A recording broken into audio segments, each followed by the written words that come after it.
Welcome to Farmers Breakfast Show right here from County 034. Here at Farmers, we work with you so that you can connect, learn and grow together. Your host Noah Nasiali Kadima na leo niko na hosti. Yes. Yes. Good morning. Morning. Oh, you're up early. You're here early. Yes. Yes.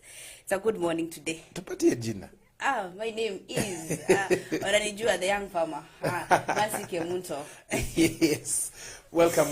We hope you've had a good rest, and today we are up and running to another day full of activities. Yes, not only on your farm but also on anything that touches on food. Hii bei ya chakula, my friend. Mekata kushuka. Jana tulikuwa karibu. You know, kuna miwa tulikuwa tununua 20 bob. 20 bob ikiwa full yote? Ama kadogo? Kadogo ili imechongwa. Sasa ni 50 bob. Miwa. Lakini nasikia kwenu miwa ni mingi. Sisi miwa full kutoka huko mpaka hapa ni 10 bob. 10 bob? Yes, in the market. Lakini sasa shida ni logistics, transport, au tumeleta. And everything, yeah. So, lazima itongeza bei. Very interesting. Follow us on our social media handles, and remember that we want you to succeed, and so we ask you to continue sharing. Sharing is caring, but for here, when you share, you can be able to get a chance to win. And later on in the day, there'll be some goodies. Okay. That we'll be giving out. Si mimi, si watu wa breakfast tunaamsha tu. Si tunaamsha tu, but sasa tuko na vitu zawadi. Yes. So today we'll be discussing money, how you can be able to raise money, how you can be able to fund your agribusiness. Yeah. And apart from just the agribusiness, part of it is how can you be able to, which are the places to get money from? To get money. Because there's no way you're going to start a business without the money. I know. It's not possible. No, it's not possible. So you need to find a way of getting the money first. Yes. So you have to look for the money. We have to ask ourselves, where are you going to get the money? But more importantly, what money is it for? You know, there are very many loans. So we want to see what are the types of loans that you can get, that farmers should think of getting, if they should get a loan, or other ways of getting the money. money. And so we have shared a poll on Africa Farmers Club. We are asking which are the ways that you can be able to make money to raise money for your agribusiness activities. And that is what we are asking, and we are getting very interesting results here. Very interesting results here. I can tell you that what people are looking at so much. Zamani I thought we could borrow friends probably or do things like that. Or your savings. Hiyo nimeona hapana. Hakuna. It's not possible. Savings peke yake. Savings. Sasa hiyo savings your motto. So we are asking which is the best way to raise money for farming? Is it savings, loans, use salary if employed, ask friends, borrow from family? Niona pa borrow from family hakuna. Hakuna hata mmoja. Ask for friends pia hakuna. But mostly in savings. People opt for savings. Yes. So that is what we will be discussing more. We'll be sharing the results from this poll as well. Let us know where you're watching us from. Let us know what activities you are doing, whether you are a farmer yourself or you are actually dealing with farming. Today we will discuss that. We'll also discuss something very important, is that from farmers networks, we'll be discussing how do you, as an expert, how do you get linked to farmers, using the app that is called Farm Networks. Yes. So if you're an expert, how do you reach to yule mkulima huko? Exactly. Mkulima, how do they get to know you? Because hakuna billboard. Mimi siona billboard. I'm an agronomist. I'm an expert. So how do we as farmers get to know an agronomist? Exactly. Need help? Yes. So we'll be discussing that briefly with farmers networks. But most importantly, we want just to have some knowledgeable time, some fun time together here on our Farmers Media. And so we jump directly into the traffic updates, and traffic looks very interesting. Today traffic is very interesting. Hata leo nimekaa kwa traffic nikashangaa pia huko kwetu. Interesting. Yes. Okay, interesting. We're saying on Thika Road, this matatu hit and drove off. Interestingly, here we are seeing by Oknaidan. Hey, interesting names. Yes, okay, Nzioki at Nzioki Caroline says increase visibility by turning on your headlights. Wacha tu nisiseme hiyo. Okay, interesting. Traffic, more updates coming up. We are seeing Kappa traffic is on Mombasa Road. There is heavy traffic on Mombasa Road near Nation. An accident involving Nissan Matatu and a lorry. We are seeing something else. There are no signs. The contractor laying water pipes from Signature Mall towards Mulongo is very careless, very interesting. Okay, Riara school bus with one headlight. Aye. Thika Road imeanza ku build up hapa Muthaiga. Somebody is just asking, what is normally the problem with Mombasa Road? Imeshikana But tu. the expressway was supposed to be ending in June. Walisema April. Supposedly. Walisema April. Yes. So Yes. you're just 1 month away. I hope so. Lakini Let's hope sioni. Let's hope so. That by April, Yes. the expressway will be done. Exactly. But Yes. once it's complete, then I Yeah. think watu wa Mombasa Road watakuwa shida zao zitakuwa zishatatuliwa. The Cabana stage accident was bound to happen. Matatu stop on the carriageway while a few meters, 5 to be precise, is enough pullover. Quite a number. We are seeing Cabanas has problems. Looking at the other parts of Nairobi city, we are seeing, yes, Mlolongo has traffic. Let us look at Kikuyu. Kikuyu, there's traffic. We are seeing Langata Road, heavy traffic from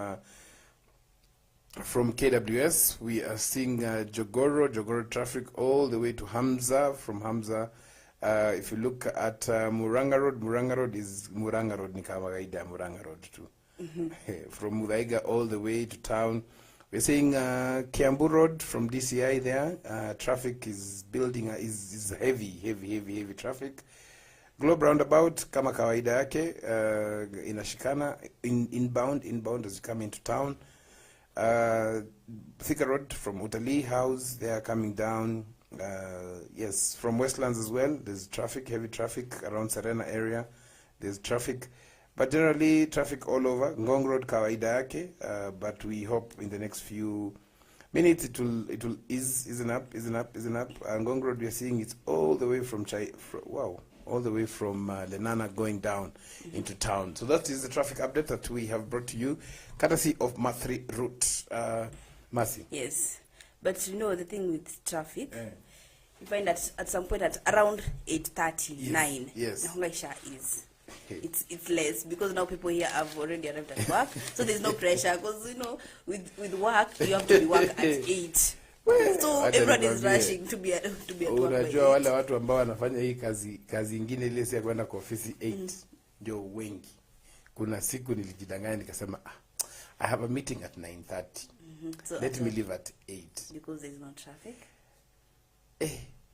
Ilibidi nipige simu niseme see you meeting tufanye tu online because at 9 I was still on Mombasa Road. Traffic. And I was going to Westlands. Nikamwambia wakaniambia sawa tu. I clearly thought that at 8, at these morning hours, the period between 7:30 and 8:30, yes, everyone is rushing to be at work by 8, by 9. So maybe at that time there's no traffic. Wow. Good. Whether we have some weather updates as well here, Mercy? We have the weather updates. I thought it's a period of heavy rains. That what happened? At a met walituambia hivyo. Sasa sijui mimi wana tu sunny. We were told to be prepared. The rain is here. So I don't know what's happening, but in Nairobi we have sunny intervals of max of up to 27. Yes. Then in Marsabit, sunny intervals. Actually, I think there's no city or there's no town that is going to experience rain today. Let's ask our director to actually put up the slide for the weather. Yep. I think there's no city that's going to experience here. There's no city that's going to experience rain today, and I don't know how that's possible. We have Eldoret, we have sunny intervals, same to Kisumu, same to Garissa, same to Lamu, and Kitui, Wajir. They're going to experience sunny intervals of max up to, for example, in Wajir we have max of up to 37 degrees. Imagine, yes. So you can imagine how hot that area can be. Wajir is hot. It reminds me of Marsabit. Ooh. It is hot until if you sit in the car, it's very hot. So you have to go under a tree. Under a tree so that at least it can be a bit. Yes. Okay. Makindu, we have sunny intervals, max of up to 32. Nyeri, we have sunny intervals, max of up to 27 degrees. Yes. So Joto. Joto. Hey. So today is going to... But why is it really cold this morning? Cold. Jana kulikuwa na nini na karibu niseme stew. Kulikuwa na dew. In the morning. Kulikuwa na dew. Before kama dew. Fog in the morning. So today we're discussing agribusiness loans, agribusiness funding, agribusiness, how to make money from your farm, from agribusiness. And we will be sharing a slide in the next few minutes in terms of, first of all, what are these loans and why is it important? One of the things Masi nimeona, kwa hii miaka nimelima kidogo, ni if you don't have money, for you to be able to do something in farming is very hard. If you don't have the money. Ni ngumu. There's no way actually you're going to do anything. Because the money is not there. Yes. But you know, with farming, okay, you can't risk. You can't risk. You can't risk. You cannot risk. Because I don't want to talk about your cabbage story for today.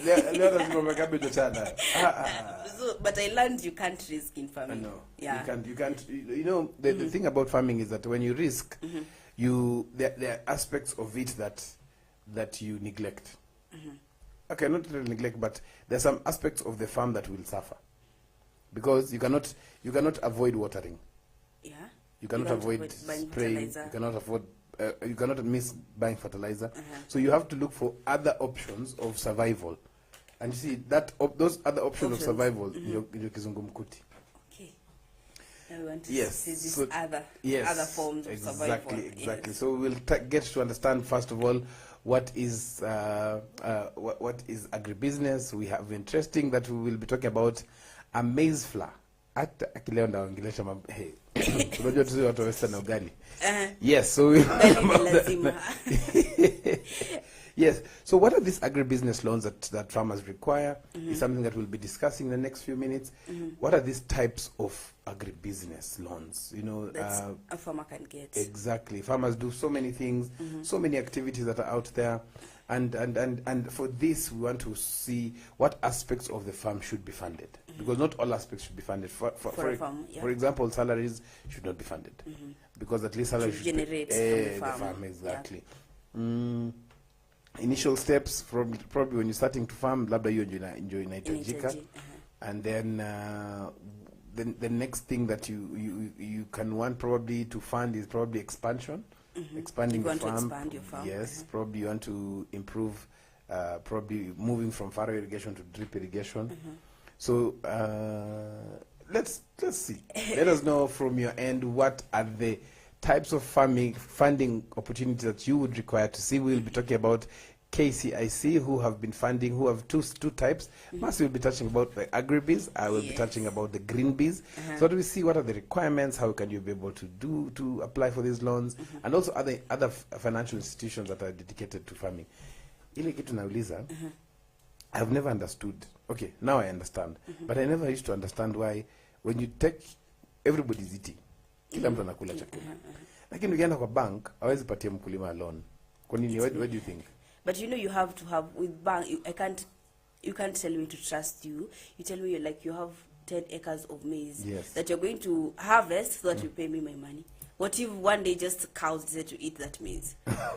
Or what if the rains sweep away all your maize? You might not buy it. What if cows just eat the maize? So no, but it's a. You have to give me something concrete. You You have to give me something concrete that I'm going to entrust you with my money as a bank. But I have it's there. What? The farm. How is the farm going to produce the money? But I can also get a car and you will fund me. And I might not even use the car every day. I might not get, if I'm getting a loan to start a taxi business. And if I don't get customers, how will you get your money? I will take your car. So you take my farm? And auction. There's no way I'm going to take your farm. Because, you know, with farm, if I'm going to take your farm, it means I'm going to put in more effort for me to generate back my money.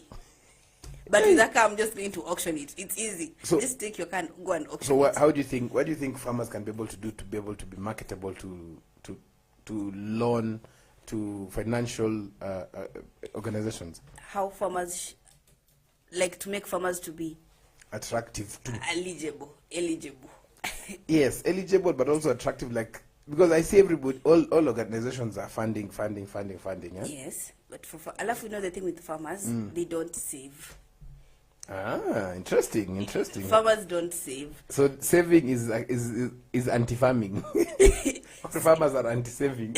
Most, not all, but Yes. most. Like you see, farmers, they operate between when the money has been generated from whatever you've sold out, Yes. then it goes back to the farm again.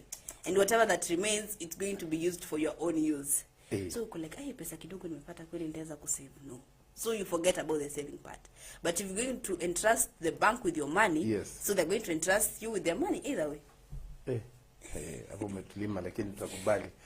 So we are going to talk about 5 types of six types of agribusiness loans that we'll be sharing on your screens in the next few minutes, and we see what are these loans all about, and then we will also talk about what are these institutions that are offering agri loans. Then we will talk about how to be able to be eligible for these loans, and then we'll talk about one organization that actually is doing so much in terms of supporting farmers and agribusiness. They even actually have an agribiz competition, and they have different hubs across the country. So let us get into the types of agribusiness loans. You know, if you can be able to see your screens now, we have a few loans that they have actually been put up there, and I'll just ask our director, Madam Director, to actually put the slide up so that we can be able to see what these are. So the first one is farm operating loans. So these farm operating loans, Mercy, is very interesting. What do you think these are? The farm operating, this I think it's the machinery kwanza involved in the farming. I don't think fertilizer can fall under operating, but let's say the machinery first of all that is involved in your farm. Yes. So we can call them as the farm operating part of it. Exactly. Like, what do you need? Maybe you have a very big, like 10 acres of land. You're not going to hire people to plow it. You need maybe to find it's called the ox plow. Or you can find something that can be used to plow your farm. Mercy and the ox plow. The ox plow. Yes, ox plow ile ya ng'ombe. Yeah, ile ya ng'ombe. Yes, unavuta na ng'ombe. Another one? And I think another type of agri loan that can be used, we have the farm storage facility loan. Yes. Now the storage facilities, this is where you store your maize. For example, you have harvested your maize. How are you going to store it? Exactly. You need to have a very good plan, because just don't harvest it and when you mwage pale chini. Exactly. We have maybe wadudu, they can invest your maize. You need to come up with a clear plan. Yes. This maize, I'm going to create something maybe that's slightly above the ground level, so that maybe I can put my maize inside there. Then maybe leave alone the maize. If it's your cabbage, you have to maintain it. You have to maintain it to remain fresh before it reaches the farm. Yes. Because you can't put it in a very hot place. Fresh, yes. Then let's say, for example, if they are fruits or anything, there's a way that you have to store them such that by the time they reach the market, they're already fresh. Yes. Yeah. Then for the farm ownership loans for purchase of land. Now this is where you come in. You need to make me understand the ownership loans for purchasing of land. You know, sometimes you want to invest into like a heavy project. You know, you invest in a heavy project, like for example, like 10 to 15 or even more acreage. And you're looking at the cost of leasing is very expensive. So what you do is that you decide now to probably buy the land, and then that land becomes like collateral, like security for you to get money even to invest in the farm itself. Okay, so the land becomes security. Interesting. Not the farm. the land itself. The land itself. Yes. Here you provide the title deed. Exactly. Okay. Kuna tofauti ya shamba. Na there's a difference between the farm and the land. Yes. You know, farm contains. Lakini kwa Kiswahili shamba ni shamba bado. Shamba ni shamba. Lakini now we're going to use English. Then we'll have there's a difference between land and farm. Because remember, it can just be land available, but not the farm. So one thing that I've seen that is very interesting is that we can be able to do is actually make sure that we are understanding whether do you need to buy land, and if you want to buy land, how do you benefit from that? From that land. Yes. So when you're taking this loan, so again, these loans are divided into the capex and opex. Sometimes the capex is the capital expenses, the heavy machinery, shamba, drip irrigation, vitu kama hizo. Alafu kuna hiyo ya kwanza ile tumeona farm operating. So labda farm operating is not a lot of money. Probably just buying fertilizer, chemicals, vitu kama hizo ya season moja ama mbili. And then the other one is now hiyo mzito hiyo sasa kusema I need to do drip irrigation. Where you don't get the returns the first season. Probably you get returns after like three years or something. That's when you get your returns back from the drip irrigation. And then we have other loans that are there. Yeah, you can actually see the dairy, the livestock loan. Now this one you have to get loan to buy cows, or you get loans. Yes, you have to get loans because one cow is like 150,000. Right now. Even more. One cow. Yes. Yeah, cow it's just like 40,000. Hiyo ni ile sasa inatembea tu ile inatembea huko inakula kila mahali. But a well maintained cow, a healthy cow, a dairy cow, ile yenye inatoa 10 liters of milk. You should be giving you 20 liters. Yes. And if you want it like as you write a pedigree, if you want it for a longer as one that gives you more, you actually get like one that gives you even 30 liters. So you are the milk from the cow. There are some people who've actually even insured that milk. Insured the milk. Exactly. Yeah, because but milk can insure because this is a cow that is producing milk. But now, why would somebody believe that you can get milk and does not believe that you can have a farm? A farm. Do you know actually getting a dairy and livestock loan is easier than getting a horticulture loan? But if either way I was person offering this loan, I could actually give the dairy and the livestock. Why? Because you have the cows. I can see them. They are moving. They are walking. There's no way all of them can say to die once. You can take them if I don't pay. I can take them and go and sell them. And you see that you're producing milk. Yes. Let's say that liters of milk, you are selling them it at around, let's say 40 bob. Yes. There are people who are going to sell it maybe. Yes. So that's 30 bob, that 40 bob per liter with 30 liters of milk. Yes. That's a lot of money. But it comes from the cow. And it comes from, probably it's eating the fodder from the farm. But the farm will not be insured. Insured? Yes. You'll make us understand why you guys in farms. You're not even getting loans easily. Another type of loan is called the structured crop loan. So structured crop loan is something like, but bigger, not probably 1 acre or 2 acres, no.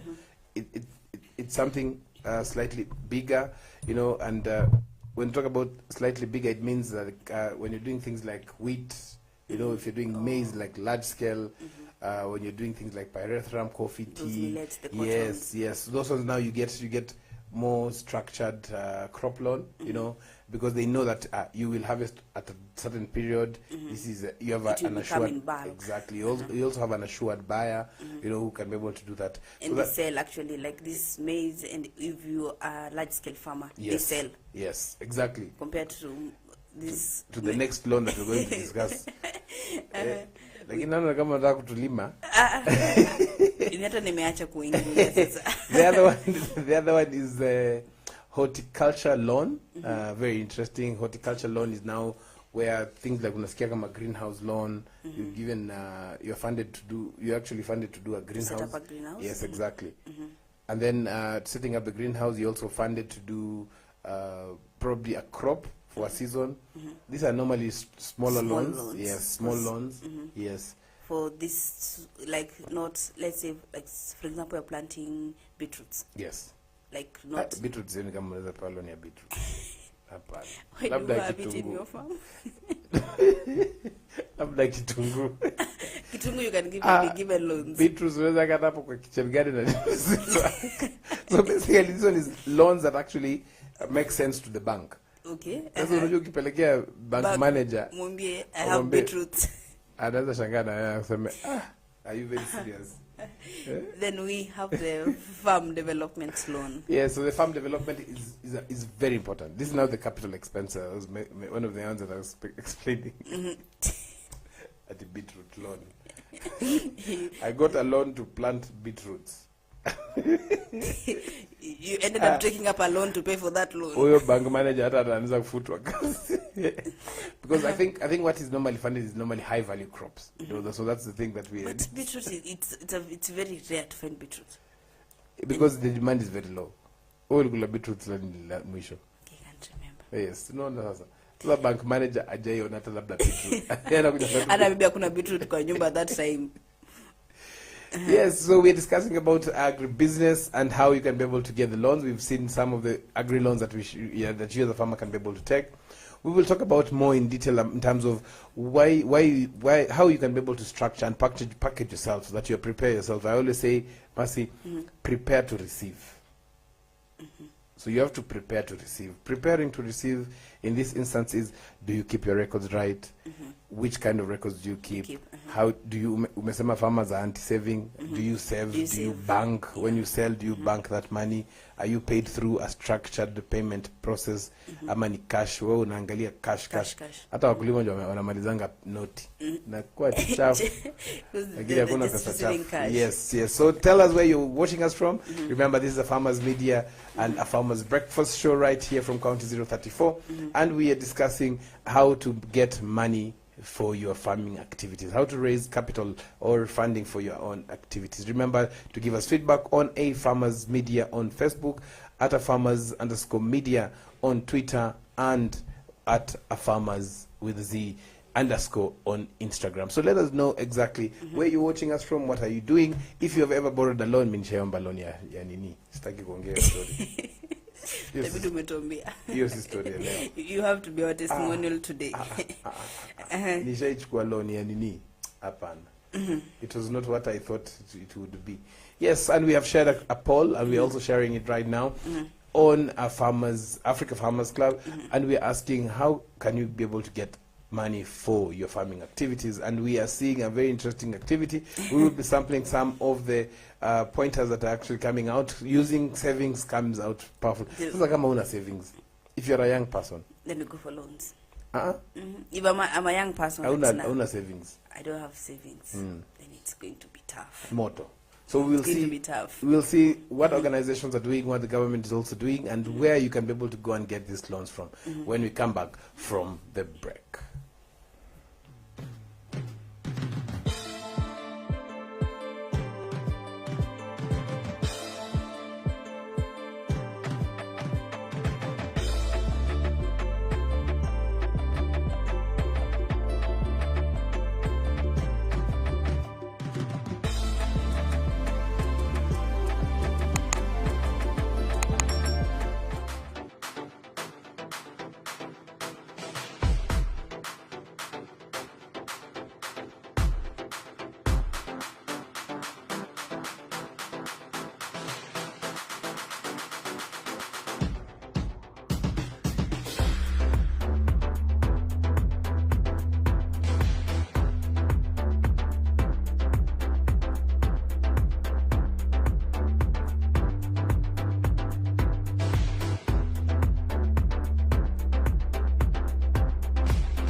Amaranthus, or locally known as terere, is a highly nutritious vegetable that is cultivated and consumed as a leafy vegetable in many parts of the world. It's easy to grow, matures fast, as it takes an incredible shorter period than most traditional crops. There are many species of Amaranthus, with some green and others red in color. When growing Amaranthus, ensure the soil is well drained and rich in phosphorus, and most importantly, ensure the seeds are well distributed to achieve an even spread when establishing a grain Amaranthus field. Amaranthus is especially loved for its tender leaves and for their healthy dose of ions, vitamins, and a range of minerals.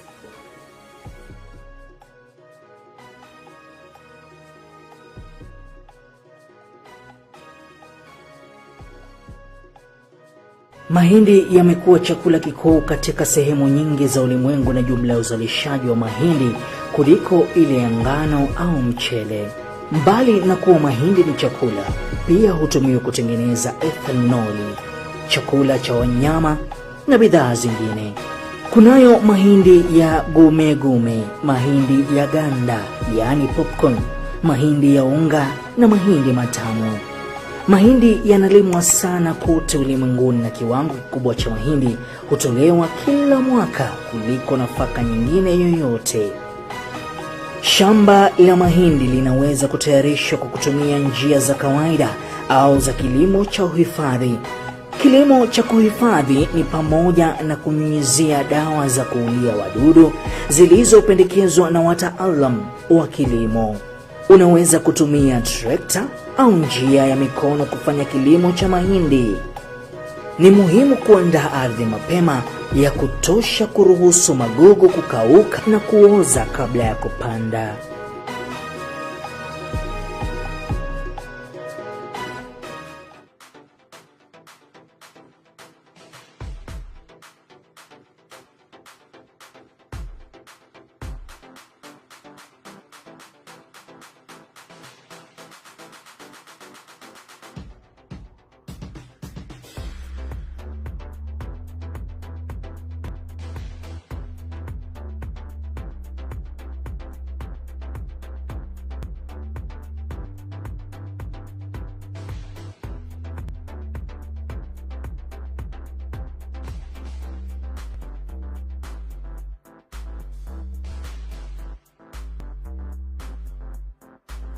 Agriculture is the art and science of cultivating the soil, growing crops, and raising livestock. Agriculture provides most of the world's food and fabrics. It is not only a source of food and income, but also creates employment opportunities for many people in the world.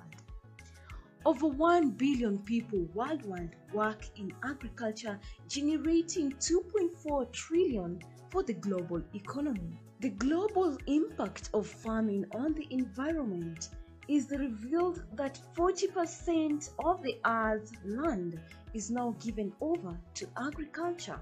Agricultural development is one of the most powerful tools to end extreme poverty, boost shared prosperity, and feed a projected 9.7 billion people by 2050. And we, the AFarmers Media, roll the carpet for you as we welcome you to our thrilling farm visits to different farmers that educate and inspire you in different sectors in agriculture. Catch us also on our shows on all our social media platforms as we bring you educative and informative information that will help you learn and guide you on your agriculture journey to success. Our farmers attain knowledge and grow profits.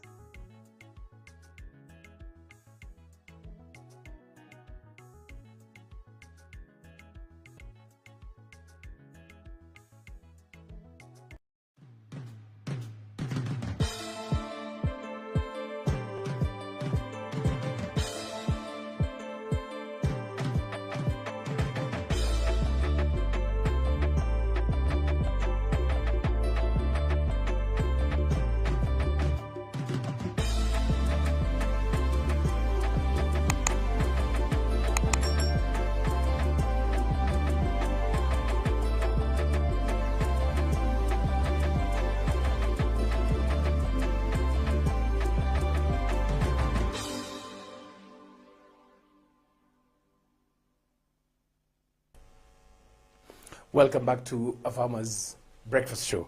Karibu sana mid-morning. Mid-morning sana. Yes, so welcome back again. We are talking about money. We're talking about some very interesting discussions here. But before we do that, one of the things that most of the banks actually are doing now is making sure that you are doing a soil test for them to verify that that soil is actually yes, that soil is actually going to produce optimally, so that whatever they're going to insure you against is something that is manageable, something that unaweza tengeneza pesa from, and that way then they are sure that, not very sure, obviously kuna natural disasters, kuna vitu kadha kama hizo, but at least they have hope exactly that you're going to at least utatoa kitu, utazaa kitu hata kama utawalipa kidogo tu, exactly. Yes, exactly. So farmers should at least have a soil test. But most importantly, not just a soil test, the soil has to be very suitable for agriculture. Remember, there's horticulture, crop, and all that. Some of the banks, some of the financial institutions actually even have an agronomist. So they'll come and verify the location, just definitely, because see, for them, they're doing a due diligence. Yeah, they have to. Yes, and that is why you as a farmer need to make sure that you are actually using products that can be able to help your farm produce optimally. And one of the products that you can be able to make sure that you use is called K-Humet. K-Humet, all the way from a very interesting organization called Omnia Nutrology, Omnia East Africa, where they give you what it does. It has some direct benefits. It has direct benefits from ranging from correcting your soil, conditioning your soil, making sure that it is actually getting the I can say the health, the yield that it can be able to give. So that's Omnia. It's called K-Humet, or from Omnia Fertilizers. So just make sure that you have it in your farm, constantly using it to improve the quality, the health, the nutrition aspects of your farm, so that of the soil in your farm, the health of your soil, because a healthy soil is better yields. A healthy farm is better yields, or more yields. You can actually, if you need to check more of Omnia's product, you can actually visit their website, and you can get to know each product and the benefits that it has on your soil. Exactly. Each and every specific product. Yes. What benefits it has to your soil? What does it do specifically on your soil? Because we've said for you to have better yields, first you have to entrust with your soil, which it has to be healthy. Yes. Yeah. Now moving from health, we also want to get something that is also healthy. Something that is also healthy, and something that is healthy is food. Something that is healthy is also food. Food is healthy. Yes. My food brings health. My food gives you a healthy body. Wanasema ati uko pande ya Western, watu hawashibi. Watu wanachoka kukula. But I know people from Western, for them to be considered they have eaten a meal. Yes. Ugali has to be there. It has to be there. And it has you to can be... eat rice, will them to have eaten. I've not eaten anything today. Yes. Nothing has come into my stomach. Lakini hiyo ugali si ugali tu. Lazima ikuwe ugali wa unga fulani. Yes. And we'll be talking about that baadaye. Kidogo baadaye nimeambiwa kwanza ni tuendelee na mambo ya pesa hapa, ya loans hapa. Before we go to food. Exactly. So one of the things that we want to discuss now is very interesting, and you will be seeing that on our screens in the next few minutes. What we want to discuss is something very interesting. What with available funds, what can farmers achieve, especially young people, you know, the old farmers, exactly, because upper in between they have exposure and everything. Yes. But now people who are facing the challenges, yes, the youth and the old farmers. Exactly. Because you can't tell me right now, I want to venture into farming. Yes. So you tell me, Mercy, you're going to use your savings. Yes. Where am I getting the savings from? Yes. For example, for the funds available, yes, okay, with the funds available, yes, the youths and the old farmers, they can be able to maybe access their land by either buying, yes, or not only buy, but yes, renting the land. Yes. Maybe I have the farm, yeah, and it's a very big farm. Yes. I can decide to rent part of this farm. Yes. And then the money that I'm going to acquire, I'm going to invest on the other part of the land. Exactly. Yes. Before maybe deciding now to expand my farm. I have to start somewhere. I have to start small. Yes. They call it baby steps. Baby steps. The way you unapanda stairs, you can't jump from uko chini up to the acha nikwambie, ukijaribu kupanda stairs ndio utajua muhimu wa small steps. Yeah. hata It's a step ukitaka at a time. hawezi panda tatu hata kama Sasa unaweza anguka chini urudi tena back to square one. hata umjike mguu kushinda kupanda those stairs. Uh-huh. Yeah, so why do young people and old farmers what can they be able to do with available funds that they can be able to get? Because this, much as we're talking to farmers, we're also talking to you who is also offering financial solutions to be able to farmers. You know, what are the things that, if enabled well, they can be able to do? So we'll be sharing that screen in the next few minutes as well. And one of these things that we've seen, that young people don't have access to land. Okay, so with available resources, then they can be able to do something interesting. They can be able to access land. Yes, they can either buy land, exactly, or rent land. or rent if land. you don't have the land itself, Exactly. you can decide to buy. And if you don't have the money to buy a whole acre of land, you can decide to rent. Maybe with the time now you can get the resources and the money to buy the land. Exactly. And buying is not very important. Buying is not important. Accessing the land The is land, what at is least important. you should have the access to the land. Exactly. Yes, yes. The other one is also very critical, and that's one of the things that we at AFarmers do, is be able to access, enable young people and farmers as well to be able to access training. Trainings, education, and skills. Yes. Like, for example, if we have let's say an expo. Yes. You call in the young farmers, they come and see, so okay, now this is how I should plant, and this I should use the fertilizer, and this is the spacing that should be done, and everything. And you get to realize that with these trainings and the education and the skills that farmers are, or the youths or the older farmers are experiencing, they're going to gain the knowledge on how to plant, and not just on how to plant it, exactly how to do this procedure of planting and everything. Then you find, for example, with these available funds that are there, Yes. the youth and the old farmers can also get access to markets due to available budget for maybe transport, packaging and pricing, or renting of lorries to transport their product to the farm. You have the farm, maybe you've rented the farm, you've gained the knowledge, now you've planted and you've done a perfect job. Now you have to have the access to the markets, this market, because you need to have, there's a budget that is there, maybe for transportation, the packaging, the pricing, and the renting of these lorries that are going to be used to transport your products to the market. And then another thing that with the funds that are there, that these youths or the old farmers are able to access, is the new farming technology, such as the farm monitors, the digital system, and the new age greenhouses. The funds are there, yes, and we have the farmers need to have the technology to plant, let's say planting. Yes. And you get to realize that farming is an art, yes. Exactly. But you need to use, we were talking about embracing the new technology. Yes. And the smart farming, and maybe it's let's say they're using the drones in farming, the way you can detect maybe there's a disease in your farm. Yes. You can detect maybe your farm is lacking something by using these drone technologies. Exactly. That's what we refer to the smart farming. And so the funds that are available, the youth, the old farmers, or the farmers in general, they're going to access these new technologies. Yes. And get to learn and how to do it with the farm monitors, with the digital systems, and the greenhouses. Yes. Like, for you to have a greenhouse, you have to know how to maintain it. Exactly. Specifically. Yes, yes, Yeah. yes. And just that knowledge, that knowledge is very important, very critical knowledge. I remember kuna wakati greenhouse ilibebwa na maji. Cheka tu. Nilikuwa nataka kusema na upepo. Ya upepo ilibebwa? Upepo inaweza beba greenhouse. Kabisa. If you've not set it up. Let me tell you, even my neighbor in one of the farms where we were setting up the training center called me juzi akaniambia nyumba ya kuku. Acha nikwambie, that's why these things are called natural disasters.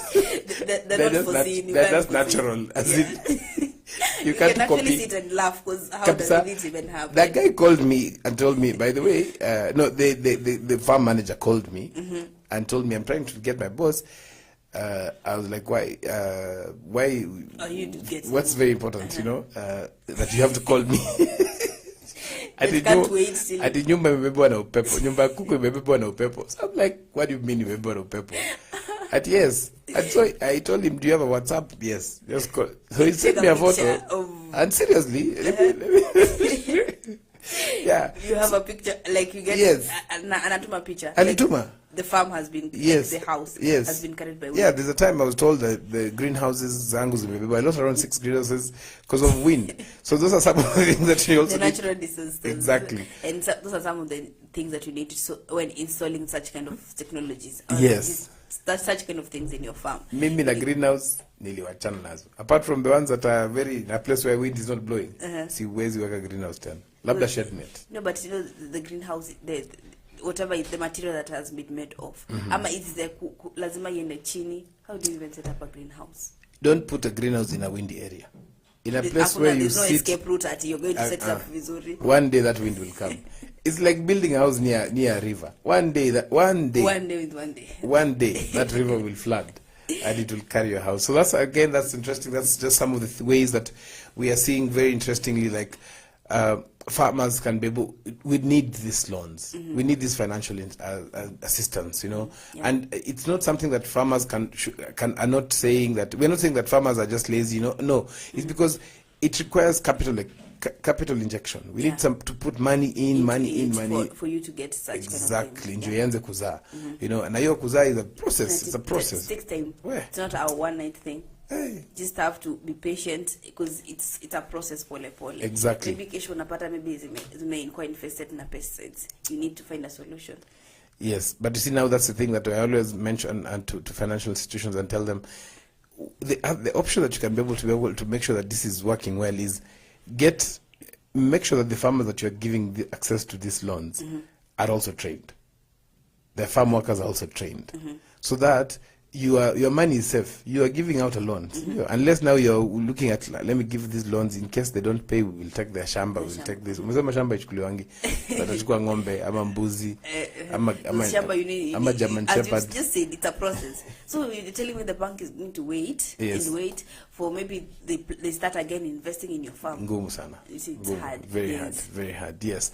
And so with that, we want to remember that we are also part of a process that is going on, and some of the things that you can also be able to make sure that you are marketable, you as a farmer, is to make sure that whatever you are using on your farm, you can be able to use that as a way that you leverage and say, oh no, there's an advantage as to why I'm doing what I'm doing.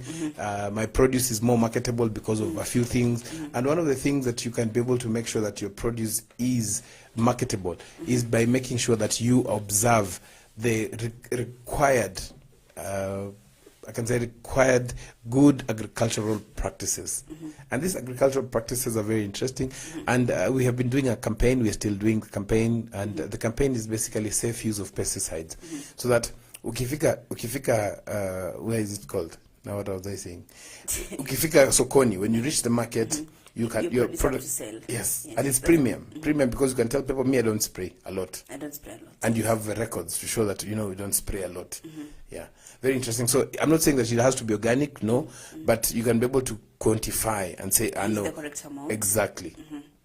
This is the correct amount of fertilizer. This is the correct amount of this. This is correct. Exactly. Yes. But you get, for example, with the pressure that I have acquired money from the bank. Yes. I have the loan. Maybe now my crops have been invested maybe by pests. Yes. Now the solution, with this pressure, maybe a farmer tends to think that I'm going to apply more of the pesticides. That is that they don't come back again. How am I going to do that? Always meza headaches in there. But people tend to think like that, but it's not right. It's not right. Yeah, it's not right at all. Don't overspray, don't underspray. Yeah, just use the correct amount. Exactly. Use calibrated tins. If you're going to measure, just measure specifically. Maybe if your dealer told you to use 10 ml, just use the specific amount because he knows or she knows this is the correct amount that is going to help your farm or your crop that have been invested by pesticides. Yes, exactly. Just to bring out that message, as Marcy has mentioned, very critical is, number one, always use the dosage, the amount and volume application rate of pesticide stated. That is very, very important, especially on the label, and observe the spray intervals. We have the pre-harvest intervals. This message has actually been brought to you as a farmer by Market Access Upgrade Program, Markup, and UNIDO, as well as other partners like KEFIS, PCPB, and we here at AFarmers. So we are actually running this campaign to make sure that safe use of pesticide is something that is being observed. Good agricultural practices is something that is very paramount, and we make sure. So you can visit the Markup website and just get to learn what they do. There is also something very interesting. I saw that just the other day that they have a podcast. It's called Markup Mazao, where it's actually very interesting that they have a lot of information and talking to farmers. How to use. Yes. Because me as the bank. No, Yes. I'm going to be the bank here, and I'm giving you the money. I need you to be safe. So Yes. just use this. Exactly. The pesticides. Take care of yourself. Like Yes. you know the procedure. Maybe wear gloves, wear the headgear, use gumboots while spraying. Just use the correct amount. Wear your mask while spraying the pesticides. Because I need you to pay back my money. Exactly, and we say dawa bora, mazao bora. Yes. So again, we are seeing that there's so many aspects, Mercy, on when it comes to funding and all that. But now we want to find out something very interesting. We have been discussing with an organization called KCIC, Kenya Climate Innovation Center. And what they have been doing is that they've made sure that we are able to understand what is this thing that they are doing. You know, what is this thing that they are doing? How can we be able to benefit out of it? And it is not an easy thing. I can say for sure it's not an easy thing for somebody to say, you know, I'm going to give you loans. Give you fund, but you know they have some consideration, let's say some things that they have to look at. Exactly. They have a specific criteria in which they're going to see that, okay, you now you're eligible to get a loan. But anyway, But yes. But let's say they have considerations. Yes. And for you to be safe for Yes. as a farmer, so as to be on the safe side, Yes. you need to get a loan. There's some things that you need to look at, and there's some things you have to look. Yes. If, for example, I'll say let's say your seeds or your crops are they resilient maybe to drought or to, as you said, this is nature. We were experiencing rains, but they're not here. Yes. The seeds that you put on the ground, Yes. are they resilient to this drought? Yes. And how are they going to do? The moment that the weather is going to change, your crops are dead. Or your seeds are not even going to come up out of the soil.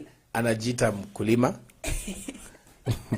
The young farmer. The young farmer. Yeah, Anawambia maneno hapa. Very Yes, interesting. I'm a youth farmer. Yes. Youth farmer. And you see, those are the things that I think sometimes I find that there's a disconnect kidogo kwa industry. Because farmers take that their responsibility is to grow crops and sell. That's it. But they are just part of the whole ecosystem. Because lazima they have to grow healthy food, safe food. They also have to get access to financial institutions where they can be able to improve their yields. Maybe to expand their farms. Exactly. Right now the cost of fertilizer is so high. So how can farmers also understand what to do right? Yeah. So I think that's something very critical. And as we promised in the beginning, as we started the show, is that we have been working with an organization that supports farmers. And even before the organization itself, we will just discuss something briefly about where do farmers get funding. You know, we said that we have shared a poll as well in Africa Farmers Club, and the poll is actually generating very interesting discussion here. And we are seeing that many people are actually saying that we can use the savings. Yes, savings is safer. Savings safer. But what if I don't have the savings? Then I go for the loans. We go for the loans. And now these loans, we want to find out how do you access these loans, and where are these organizations that are actually giving out these loans. You know, so that is something very important that you also need to know where it is. You know, and so some of these organizations that are giving out loans are government programs, and the government programs that are giving out loans are depending on the size of the loan. Mercy, kuna Uwezo Fund, nasikia kulikuwa na Uwezo Fund. Yes, and it is there and it works. You just need to go and find out where it is. Go to the Ministry of Agriculture website, find out more about that information. You can actually go to AFC, that is Agriculture Finance Corporation, where they have specific loans for both big and small farmers. Small-scale farmers. Exactly. Where you can be able to benefit all that. There's the Youth Enterprise Development Fund. Hiyo ni kabisa, it's there, it's available. You can be able to go apply for a loan.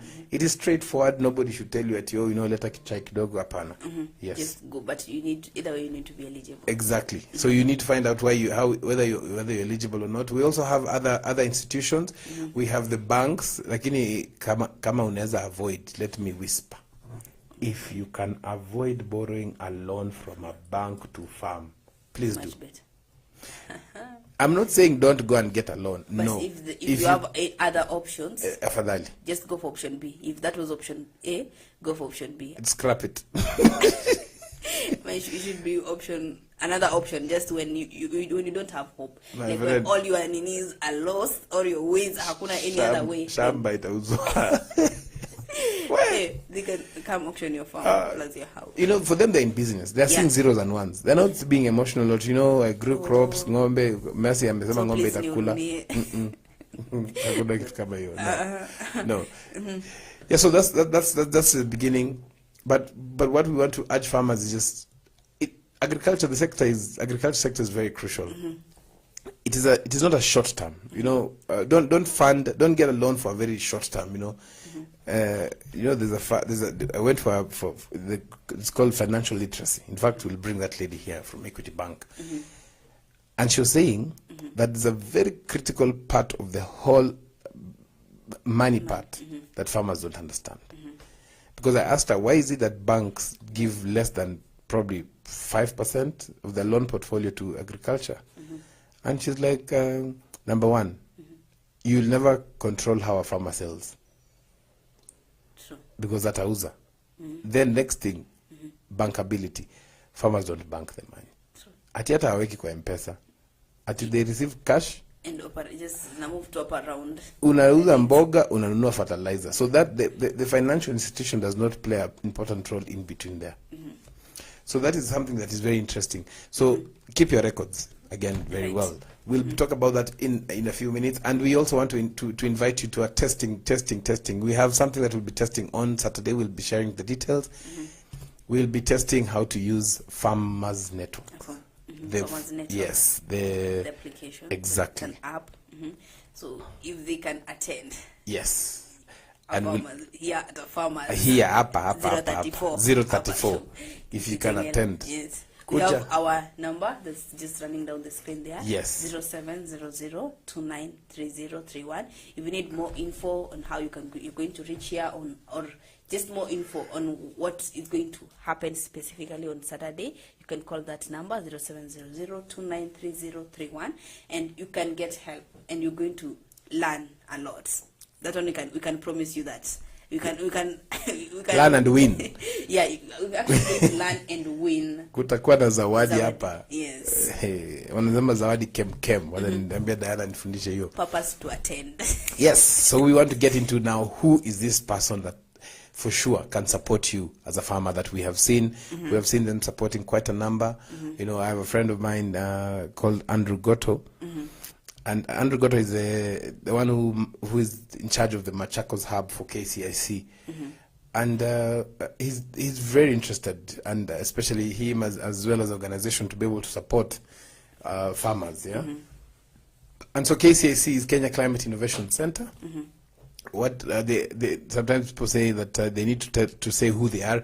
So it's basically an incubation center, an incubation and capacity building, and financing options to new small and medium business ventures in Kenya for Kenyan entrepreneurs that are developing innovations to address three things. One main thing is climate change, but you see, when climate change comes with so many other things that we'll be able to know. Yes, and with that we have aspects and areas where KCIC actually wants to invest in, and we'll be sharing the screen on the screen in the next few minutes. We can actually have that slide up, and yes, and I think yes. So it is actually any agribusiness that falls under those categories, that are there. And we'll talk about KCIC in a few minutes. So, so they have two different options. But before even getting into understand that, we just want to see the slide that talks about the areas, the criteria that is being used. They use. Yes. Or if your agribusiness falls in there. Yes. Yeah. If your initiative falls within there. So that particular is very interesting. They have around 5 areas where, if your agribusiness solution, innovative solution falls under, then you'll be able to access some of these facilities, especially the financial facilities. So, number one, one of the areas, as we can see on the screens right now, number one is resilient crop and seeds. So if you are in the if your agribusiness idea falls under that, in terms of developing resilient crop and seeds, then that automatically goes there. The next By one, resilient is resilient to drought, or yes, or any drought or extreme rain. kuna kitu ulisema climate smart. So climate smart means kama ni for example you say it's what is it called, in an area like Kajiado, you grow crops that won't dry because there's no water. There's no water. Yes. So you select seeds, you develop seeds that can be able to withstand the heat or the extreme. Exactly. So vitu kama malenge hivi, ukipanda mahindi, select a variety that can be able exactly can be able to grow without a lot of water. Exactly. Yes. If you can be able to also develop that, I think it's something that you can score. You know, when I mentioned that, it reminds me of some areas have a lot of water but produce very little. Some areas have little water but produce more. So that's the innovative idea that you can also come up with, and KCIC will be glad to actually fund that. The next step is what Mercy has mentioned, climate. You know, climate-friendly, energy-efficient agricultural machinery. So if you can develop a machinery, you can either you want to develop or to bring or to something that farmers can be able to use that is climate-friendly and energy-efficient, then automatically that's something you can be able to come in. But you know, with crops before planting, like it's just I'll say the denominator. Climate has to be there. Exactly. It cuts across. Yes. Each and every type of crop. Exactly. You won't say that this type of crop I'm just going to plant it anywhere. You have to just think exactly like this is the type of crop that I have and this is the climate that I have in my area. So whatever that I'm going to plant in this shamba of mine, it's going to be to work in this climate. Yes. Yes. So you have to make sure that is something that you have to factoring constantly. The other thing is that the area that they actually fund is energy efficient irrigation. So you have to make sure that if probably using solar irrigation because it's energy efficient, probably using a pump that like a hydro pump, you know, where it just uses the force of water to pump water back. If you're using petrol pump na diesel, hapo labda ni itakuwa ngumu. Kama ni steamer pia itakuwa ngumu kidogo, but you can actually think about that and look at the website as well. Energy efficient food processing. Unajua, that is where the beginning of success of farmers are. If today, kama mimi niko karibu kuanza kufanya ongea na mheshimiwa, tuko karibu kuanza kufanya food processing. Because we realize a lot of food that is going to waste. You know, like you have chilies, you have crops, but sometimes they go to waste. So if you can be able to develop and come up with an idea of energy efficient food processing, automatically KCAC will be able to consider your innovation. The other one is very interesting. In line with what the campaign that we're running for Climate Smart. Sorry, for safe use of pesticides. So the other thing that, as the name stands out, is climate-friendly inputs, alternatives for example, pesticides, fertilizers, grain drying, and other field operations. So if you can be able to develop concepts, your idea and concepts around this, automatically then you can be able to benefit from KCIC programs. And with that, we are interestingly getting feedback. We got a lot of feedback. I remember that a few days back, I actually got a thank you note, and the thank you note came from can I say from my friend. So there's this young man who approached me a few days back, and he actually told me that I cannot get his name here. Okay, I'll get it. I'll share it later on. He actually just told me thank you very much for having shared the. I can't get the number here. It's fine. Okay. Yeah, so he just told me, thank you very much. I applied for the KCIC AgriBusiness Loan and I've been considered, and he's actually the Machakos hub, and I was really excited. Reason being that it works. You know, sometimes you're told, you know, this program, apply, kujaza tu mapengo hapana. I've seen people who benefited from KCIC. You have testimonials. Exactly. People like experience and actually gotten the loan. Yes. And in fact, we're planning for an expo, a small expo, and we'll be having some of the beneficiaries of the KCIC program. Come in. And even showcasing the products that they're doing. You know, they've funded honey, honey processing and stuff like that. So go to the website, check it out. But we have two programs. one is called AgriBiz, the other one is called GreenBiz. But we want to go for a short break. When we come back, we'll talk about AgriBiz in detail, and it's a program from KCIC. Then also we'll talk about, you're talking about AgriBiz, I'll talk about GreenBiz, what are the requirements, why are they even called GreenBiz and AgriBiz. We'll talk about that in detail. Yeah. And when we come back, we will talk about a very interesting flour, unga ya ugali. Ugali. Okay, food. Yes. This is a Farmers Breakfast Show with Noah Nasiali and me, Masike Munto. yes. We'll be back shortly. Yep.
Spinach is a dark leafy vegetable that originated in Persia. Spinach is a superfood as it is loaded with tons of nutrients in a low-calorie package. Spinach has been used by various cultures throughout the history. Spinach is a versatile vegetable and can be eaten raw or cooked. It can be incorporated quite easily in any diet as it is cheap and easy to prepare.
welcome back to AFarmers Breakfast Show right here from AFarmers Media, where we want you to connect, learn, and grow. And we've been talking about money, how to be able to fund your agribusiness activities, whether you should take a loan and stuff like that. And we have actually seen some discussion going on Africa Farmers Club.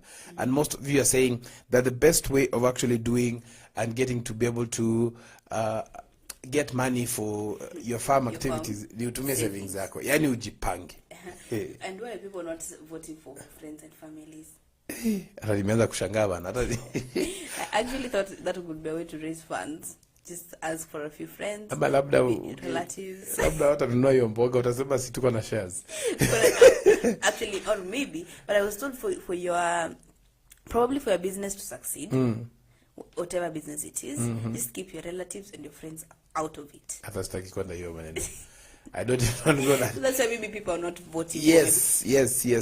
And what we'd say is that for you to be a farmer, you need to be healthy. And tumesema kwamba lazima tukule chakula mzito, chakula ambayo inatuwezesha. And one of the things that I've seen, first of all, it's the packaging of what we want to talk about. Just the packaging of that maize flour, the way it has carried. I would really like just to share that. It's actually a product of Giant Millers. Giant Millers is doing an amazing job in terms of value addition of maize and other things as well. So we just want to share that image of Kana maize meal. It is a brilliant thing. It is a brilliant packaging. Yes, exactly. You can actually say it's maize. Yes. From the packaging, it looks just more admirable. More than maize. More than maize. Yes. So Kana, it actually comes in different packaging. You know, there is different packaging that is there that you as a farmer need to eat healthy. I can't even say eat healthy. You need to eat healthy. It comes in different packaging. There's 2 kilograms, 1 kilo, and 500 grams. It's now, they say it is modern, quality, professional, and tasty. It is actually very tasty. You know, Ugalis normally have dried taste. But Kara is, yes. I just love the packaging. Let me just ask the director to just put that packaging back on screen. I just love the way the packaging is done. They have the 500. You see, they have the 500 grams. 500 grams. The 1 kg. 1 kg and 2 kg. So which means even if you don't have just the money to buy the 1 kg, you can afford the 500 grams. Let me also say, it is very affordable. Okay. At a time where flour was expensive, Kana was very affordable. It is now available in all major supermarkets. You know, if you go to all the major supermarkets, you'll be able to get it. They even want to go further and even work directly with farmers.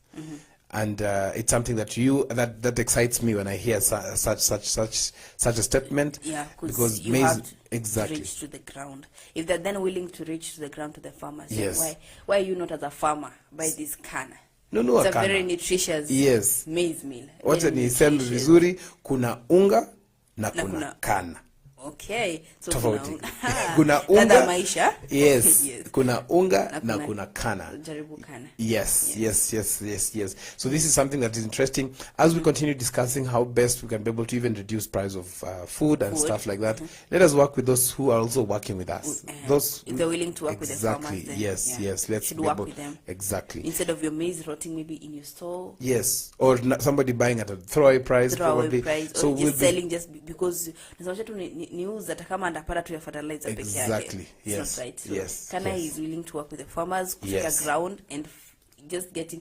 If they're willing to work with you, so you as a farmer, you should also be willing to work with them. Exactly. And by working with them is kununua unga. Wakana. Msema lakini kuna unga na kuna Kana. Kuna unga na kuna Kana. Very interesting. Yes.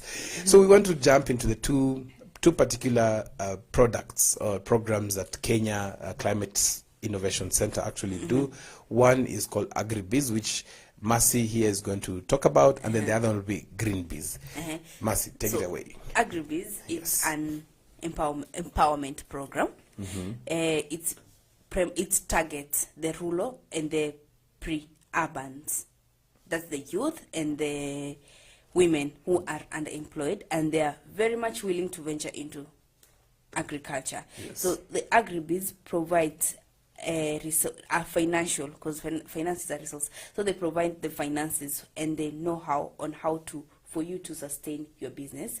And for this AgriBiz, we have so many testimonials, and according to their statistics, first of all, let's start with the statistics. Yes. Nasikia uko pale masi anatoka. Kwa mali natoka. Kidogo lakini ni vizuri wasijue mali natoka. Sababu mali natoka watu wanaonewa sana. So their statistics is they have 2,400 youth and women who they have funded so far. We have in the terms we have 160 million that they have set aside for their financial partners, that they have set aside so that they can be able to fund these underemployed youth and women that are ready or that want to venture into agribusiness. Then we have 17,000 jobs that have been created, and mainly the aim of the AgriBiz is to provide decent jobs for youth and women in agriculture value chains in Kenya. They have their main objective, the overall objective, which is inclusive and sustainable growth is promoted in the rural economy and in alignment to the priorities of the government of Kenya. So with their objective, first of all, is to the rural economy.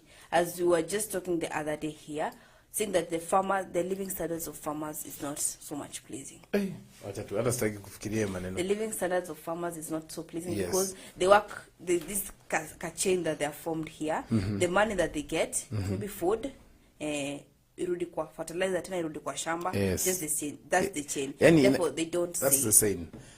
That's the saying.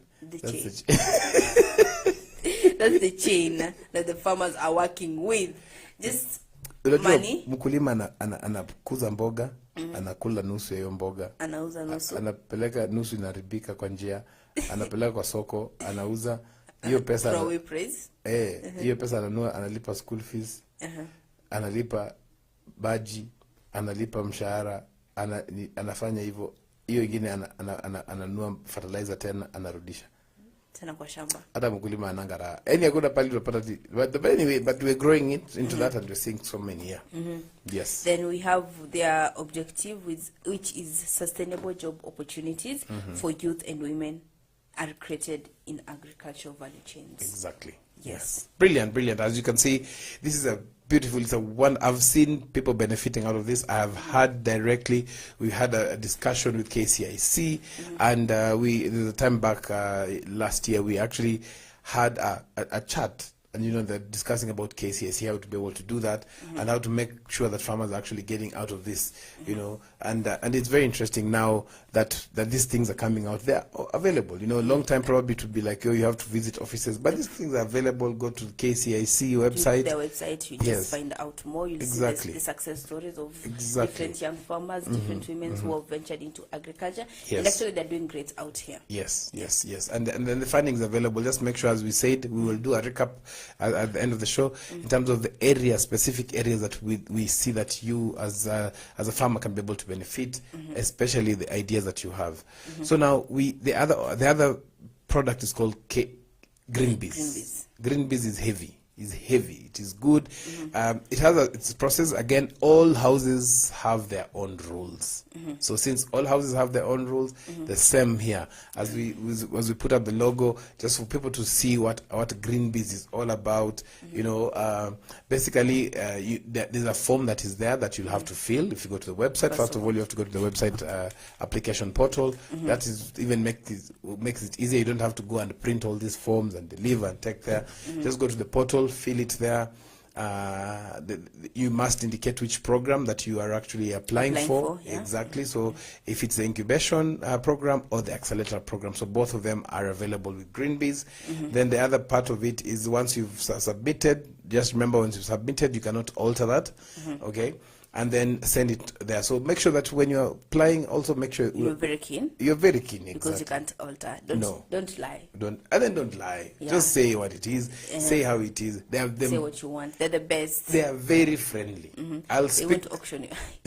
They can't auction you. How they're giving you a grant. But make sure, even if you're applying for these grants, make sure that it's something that is working for you. Yeah. it's something that is working for you, okay? Just don't do it because your neighbor is doing it. No, don't take a loan because I took a loan. Yeah. Labda yangu si loan. Labda yako ulienda you cut through the corners. Yes. So the green biz comes in two parts, and I'd just like to share this. The green biz comes in two parts. There's green biz incubation program, and then there's green biz accelerator program. So the incubation program is a 12-month program that targets startups. So it's something that you already have started, and specifically early stage, that is probably 1 to 3 years. Or and you've developed something like a prototype. Umesema I want to do value addition. So there's something that you've gone around, labda umesema, yes, you've researched, you've probably even identified a few farmers who will supply you with, say you want to make chili sauce. Chili sauce or chili sauce, yes. Yeah, chili sauce. And you want to make that, make sure that you actually identifying the farmers that will provide you the chilies, exactly, the best chilies, chilies, yes, not the worst because you're going to process, no, the best chilies, you know. And then something else is that you need to have registered your company, either sole proprietorship, business registration, or a limited limited company, no, private company, a limited company you've registered.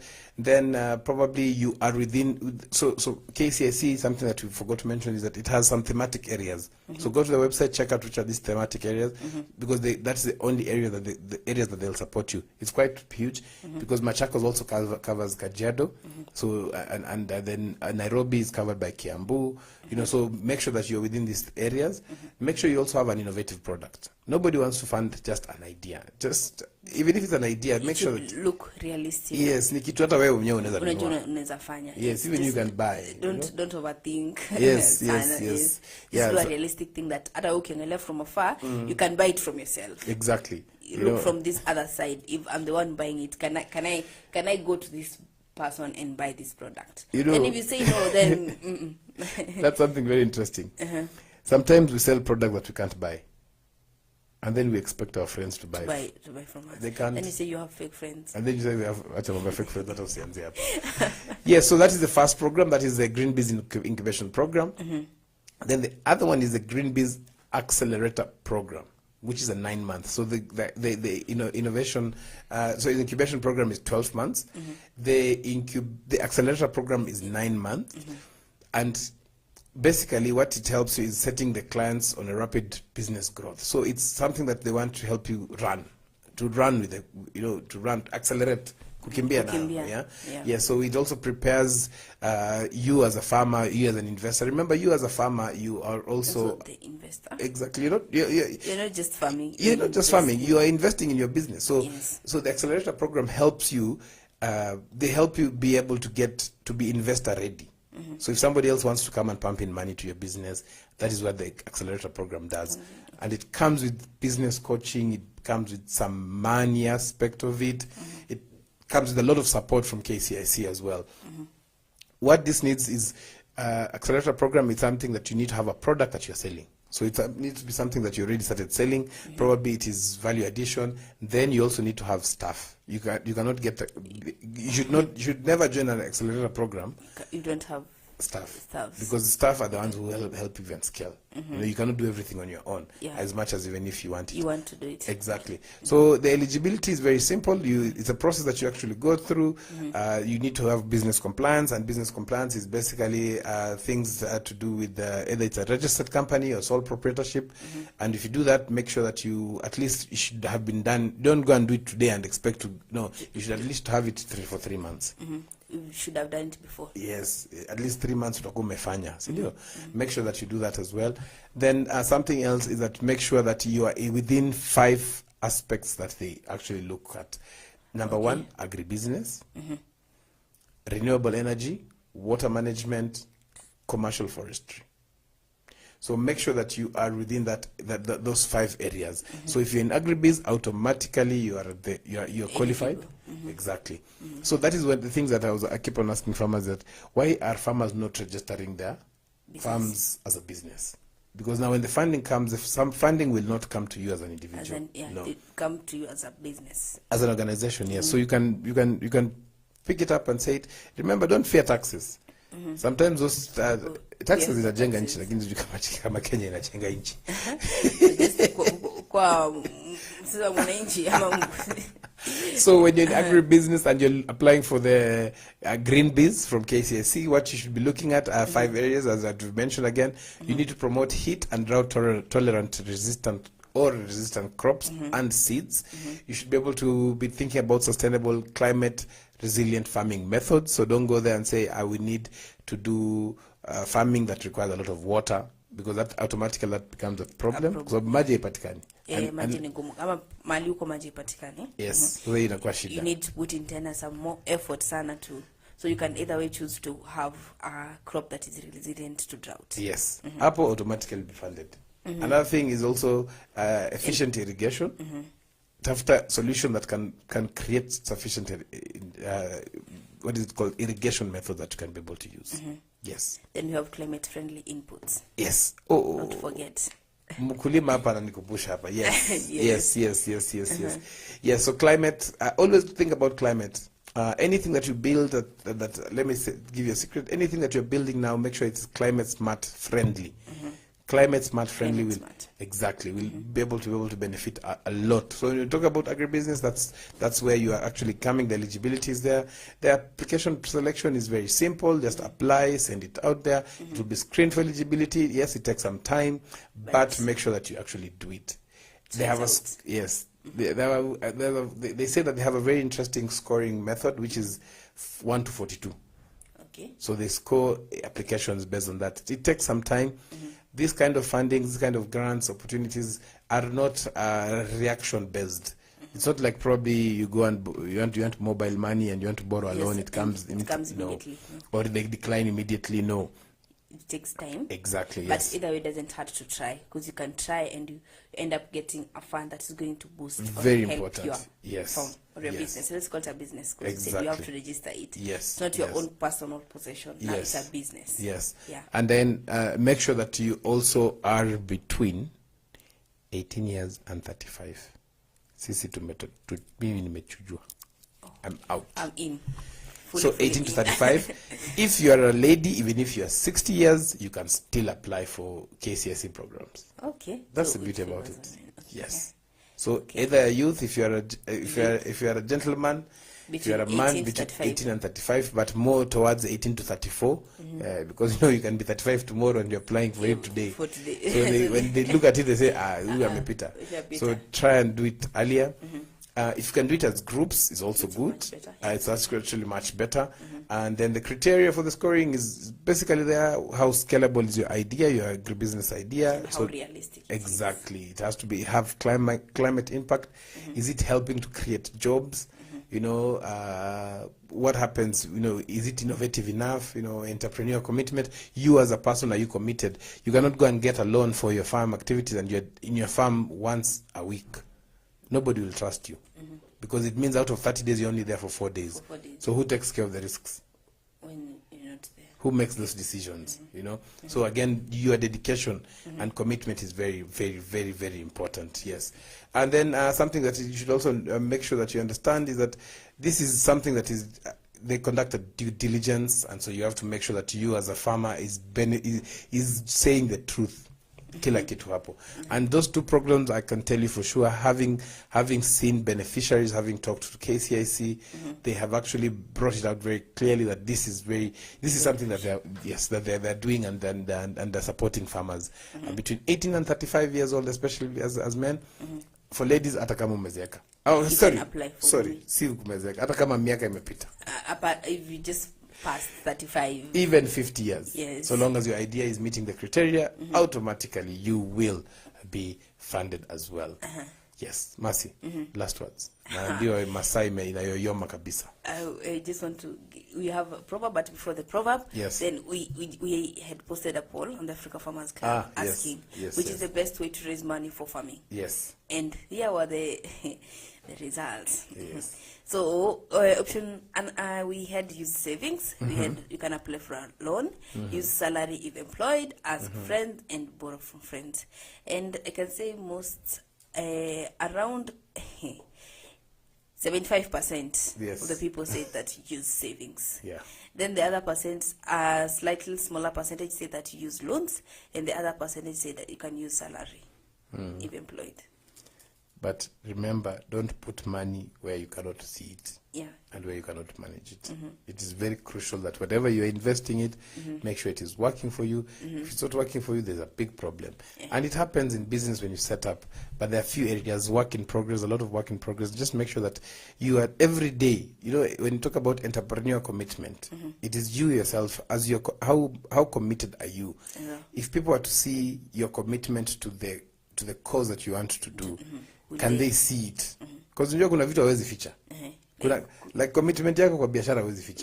You can't. People can actually tell here this one has put in a lot of effort. Yes, you cannot hide. Kidogo analekea kazi. Exactly. Yes. So just put in effort. Put in what is required, and you'll be very happy. Yeah. Put in what is required, and you'll be excited, and people will see. And when they see it, they support you. They support you automatically. Yeah.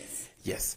So, any last words, kabla tuondoke? Proverb. So lazima we tell the people the proverb of the day. Yes. We have a proverb. Very interesting. And our proverb today is: rain beats the leopard's skin, but does not wash out the spots. You know, I've seen that proverb, and imenipatia mawazo kadhaa hapa. Because it's true. Hata shida zikikupata namna gani? Lakini hata shida zikikupata namna gani? You have to be a bit different. The shida zitatoa the strength that you have in your body. Yes. You know, so that's very interesting proverb there. I think they're just for passing. Yes. They're not going to take away your determination that you have in you. Yes. Yes. Thank you very much. This has been a Farmers Breakfast Show. Always happy to connect, learn, and grow together with you, both as a farmer as well as a stakeholder in the industry, just to make sure that we are winning this together, we are succeeding. And the most important thing that we do is that apart from just thinking about making money, we're actually contributing to feeding the world. And for that, we want to be grateful that for you are actually dedicated, for those who are supporting farmers. I'll just mention a few, like Markup, you know, Market Access Program, and with UNIDO, and people like who are actually working directly with farmers, like Giant Millers, Kana, Agnes Irungu. Congratulations, and thank you very much for continuing support farmers as well. As well as Producers Direct. We have done an amazing campaign with Producers Direct, ensuring that a farmer is vaccinated for your safety, for the safety of your employees, and for the safety of everyone around you. Yes. So making sure that. So we will be back tomorrow, same time, same place.